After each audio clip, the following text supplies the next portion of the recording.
이제 주제를 좀 바꿔서 그 갱년기에 이제 부부 관계가 좀 문제가 많이 되는데 네. 남자 같은 경우는 네. 이제 그 전립선 부분 말씀을 하셨는데 저 같은 경우도 나이가 이제 50대 후반이 되다 보니까 그 밤에 잘 때 화장실을 두세 번도 막 하고 이렇게 잔뇨감 이런 게 있는데 뭐 저만 그런 게 아니라 많은 남자분들이 이런 어려움을 겪으실 것 같은데 여기에 대해서 오랫동안 연구를 해오셨기 때문에 한번 좀 조언을 해주십시오. 저는 이제 그 저희 한의원에서 봉침 치료, 벌침 치료를 좀 전문으로 하고 있습니다. 제가 1995년부터 이 봉침 치료를 시작했는데 예, 봉침이 이제 벌침 그렇습니다. 예. 뭐 봉독 약침이라고도 하고 봉약침이라고도 하고 뭐 벌침 또는 봉침이라고도 이렇게 얘기를 하는데 예전에는 이제 이 봉침 치료를 주로 관절이 안 좋으신 분들한테 많이 시술을 했습니다. 뭐 무릎, 허리, 어깨, 팔꿈치 이런 환자들을 많이 이제 치료를 했었는데 이 봉침 치료가 사실은 이 동양에서 2000년 전부터 이렇게 내려오는 그런 그 한방의 비법이에요. 네. 특히 어디 남성 성기능. 네. 2200년 전에 그 중국에서 쓰여진 고대 의서, 마왕태 의서에 보면 벌독을 이용해서 남성 성기능을 개선시켜주는 비법들이 아주 자세하게 쓰여 있습니다. 뭐 2000년 전에 남자들이나 지금 남자들이나 고민은 비슷한 거죠. 그죠? 비슷한 겁니다. 네. 그래서 제가 한 15년 전부터 봉침을 남성분들의 이제 성기능, 또 전립선 고민하시는 분들을 개선시키기 위해서 이제 정다민 한의원에서 전문적으로 이 봉침 치료를 하고 있고 또 이 한의원에 내원하시기 힘든 남자분들도 계십니다. 거리가 멀어서 또는 뭐 지방에 계시거나 뭐. 바쁘신 분들 또 나는 그래도 아무리 좋다고 그러더라도 이런 이 남성 성기 부분이나 또는 제가 부끄럽기도 하고 약간. 회원 부위 남성분들 고환하고 항문 사이에 이제 주사기로 봉독을 집어넣는데 이거 또 주사를 또 좀 어려워하시는 분들 이런 분들이 있습니다. 또 집이나 사무실에서 난 꾸준하게 좀 뭐 나 혼자 좀 하고 싶어.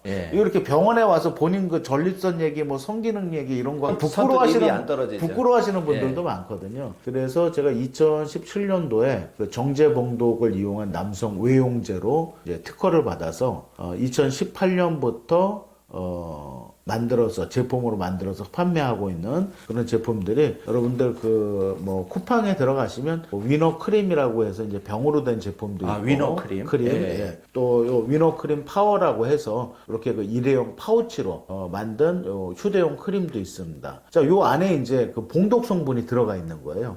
그런데 이 벌에서 추출한 독 성분은요, 그 요새 뭐 금값이 막 올라가서 뭐 난리가 났지만 사실은 금보다 더 비쌉니다.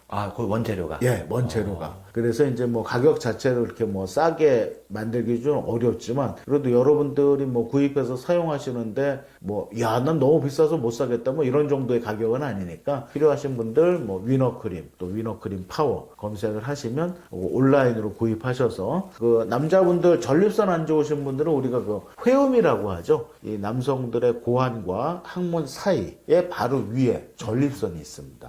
그래서 그 부분에 꾸준하게 바르시면 도움을 받을 수 있고요. 또 이제 성기능이라고 하죠. 우리 그 조루, 또 발기부전, 또 발기력이 떨어지시는 분들, 또 뭐 중간에 자꾸 막 그 발기가 안 돼서 죽는 분들, 소위 남자분들, 시동이 꺼진다고. 시동이 꺼집니다.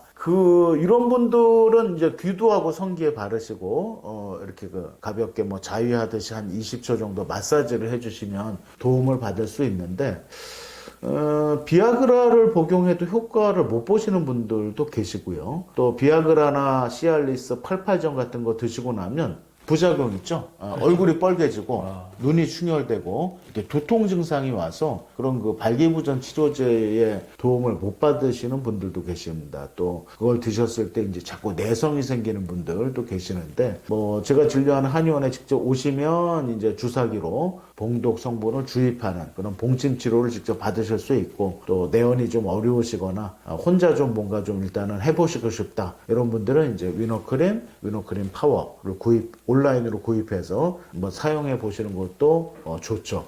제가 한 30년 넘게 저도 진료를 해보면 이런 것 같아요. 이 여성분들은 피부 미용이나 다이어트에 돈을 좀 많이 쓰십니다.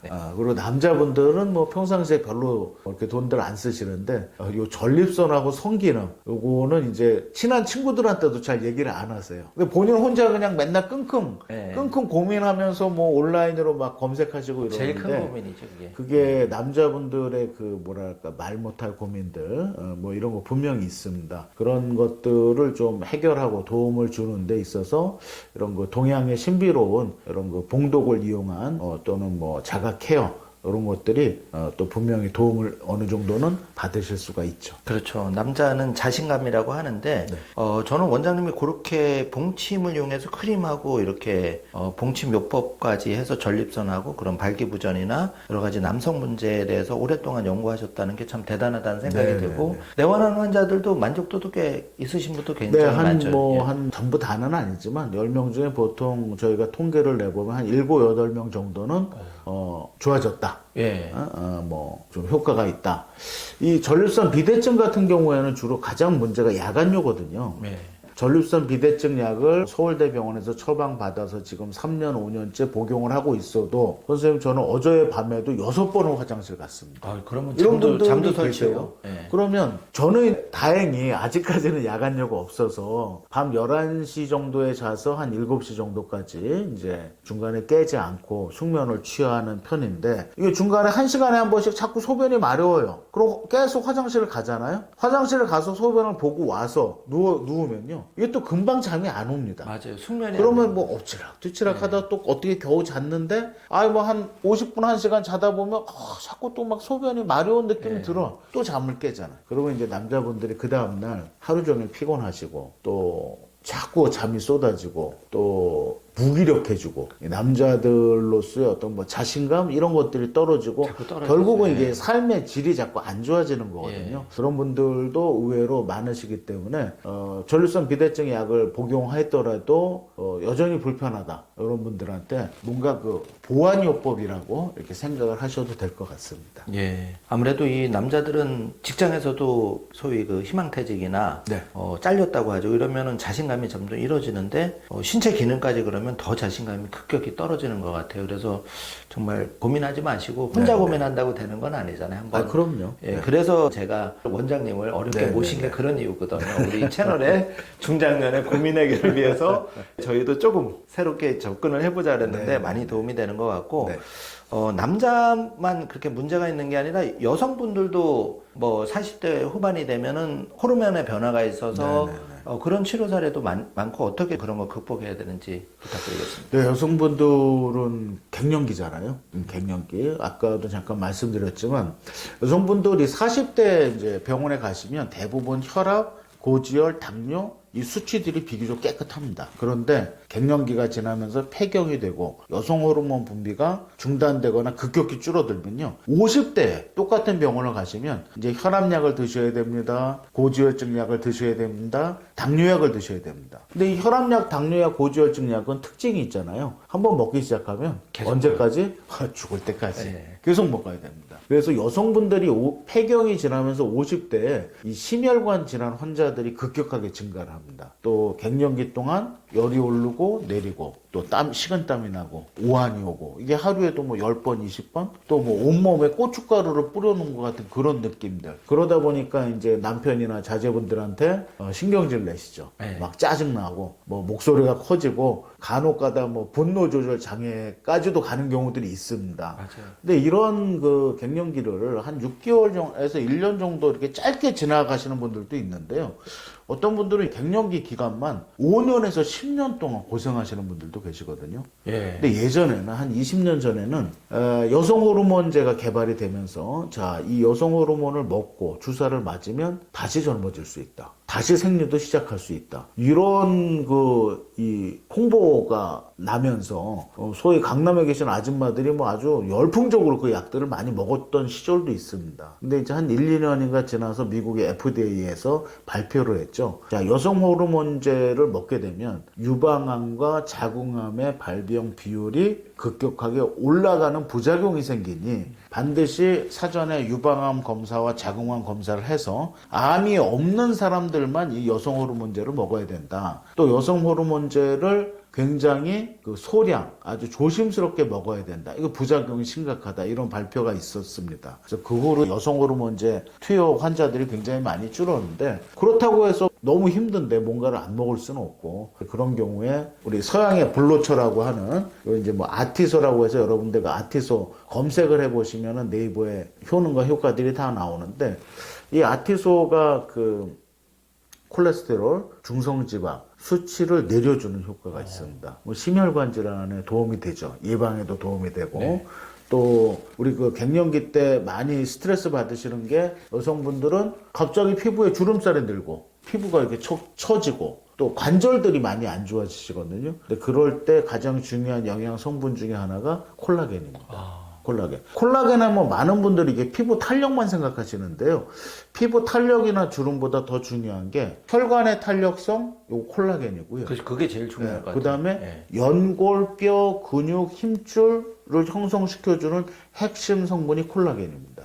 그래서 콜라겐 섭취도 중요하다. 근데 여기서 더 중요한 건 뭐냐면 많은 분들이 좋아하시는 동물성 콜라겐이 있습니다. 저도 개인적으로 좋아하는 뭐 족발, 닭발, 돼지 네. 껍데기. 자, 동물성 콜라겐은요, 분자량이 커서 우리 몸에 흡수가 안 됩니다. 그냥 맛으로만 드시는 거예요. 네. 자, 피쉬 콜라겐, 요 분자량이 적어졌습니다. 근데 이 피쉬 콜라겐은 또 비린 냄새가 나고요. 그 비린내를 잡기 위해서 식품 첨가물을 많이 집어넣을 수밖에 없습니다. 그러면 또 소화 흡수에 문제가 생겨요. 그래서 최근에는 3세대 콜라겐, 식물성 콜라겐, 이 대세인데 요 금화규라고 한국에서 재배하는 식물이 있습니다. 이 금화규 이파리에 식물성 콜라겐이 굉장히 풍부하게 들어가 있습니다. 그래서 특히 이 50대 전후 갱년기 폐경된 여성분들한테는 요 식물성 콜라겐하고 요 서양의 불로초 아티소 이 둘 다 식물이 원재료이기 때문에 몸의 부담도 덜하고 또 이런 갱년기나 폐경을 조금 편안하게 넘기는데 도움이 되는 그런 그 자연이 준 선물 식물이 제일 좋은 것 같아요. 아직까지는. 예. 근데 그런 제품들을 직접 다 이렇게 연구하시고 만들어냈다는 게 대단하신 것 같은데, 예, 예. 그럼 원장님 지금까지 제품 만드시고 이렇게 특허받고 한 게 한 몇 종류나 되시는 거예요? 특허를 갖고 있는 거는 이제 2개입니다. 예. 아까 그 남성 예. 봉도 크림, 그 다음에 이제 전립선 마사지기를 하나 제가 특허를 마사지기도 예, 있어요? 받아가지고 한 3, 4년 동안 뭐 상당히 좀 많이 판매도 했습니다. 남자분들 그냥 사무실에서 집에서 또는 운전하면서 쉽게 전립선 마사지가 가능한 그런 제품도 특허를 받아서 판매도 많이 좀 했었고 그 전립선 마사지기는 이제 올 가을에 다시 이제 업그레이드된 제품을 출시하려고 준비를 하고 있습니다. 어차피 제 건강도 중요하고 저희 안사람 건강도 중요하고 또 저희 부모님 건강도 중요하니까 이렇게 가족들 건강에 필요한 것들을 자꾸 이렇게 또 연구하고 또 이렇게 그 공부를 하다 보니까 이런 제품들도 계속 좀 만들어내고 있는 것 같아요. 중국에서도 공부를 좀 하신 걸로 네, 네, 들었는데, 네. 중국에서도 그럼 연구자 가서 예, 여러 예. 가지 그 중국 갔다 온 지는 좀 오래됐습니다. 1997년도에 중국 상해에 그 상해 중의학대학 부속병원에서 이렇게 연수를 좀 받으면서 그 당시만 하더라도 뭐 한국보다는 뭐 중국의 한의학이 조금 더 발전돼 있는 분야들이 있어서 그런 분야들에 대해서 뭐 연수 받으면서 중국의 그 한방병원에 계신 교수님들하고 뭐 많은 이제 대화도 좀 했었고 근데 이제 제가 제일 어려워하는 게 어학이에요. 저는 어학이 너무 어렵더라고요. 그 영어도 굉장히 짧고요. 중국어도 뭐 생활 중국어 수준밖에는 못합니다. 그래서 중국에서 연수 받을 때는 이제 조선족 학생 아르바이트로 이렇게 제가 하루 종일 좀 같이 다녔죠. 같이 통역관처럼. 예, 통역관으로 같이 다녔습니다. 그러면서 뭐 어렵게 중국에서 공부하던 그런 시절도 있었습니다. 근데 정말 대단하신 것 같아요. 그러면서도 한국에 또 오셔서 이렇게 제품도 많이 개발하시고 네. 또 그런 걸 통해서 진료도 하시지만 좋은 제품으로 또 이렇게 생활 개선도 할 수 있게 네, 만들어 주셨는데 그런데 요즘 사회가 각박하다 보니까 부부 관계까지 많이 영향을 미치는데 네. 요즘 각방 쓰는 부부도 늘어나고 결혼도 뭐 자꾸 이렇게 언론에 나오다 보니까 문제가 되고 있는데 이런 걸 좀 극복하기 위해서 남편 입장에서 아내 입장에서 좀 노력해야 되는 부분 조언을 해주신다면 어떤 게 있을까요?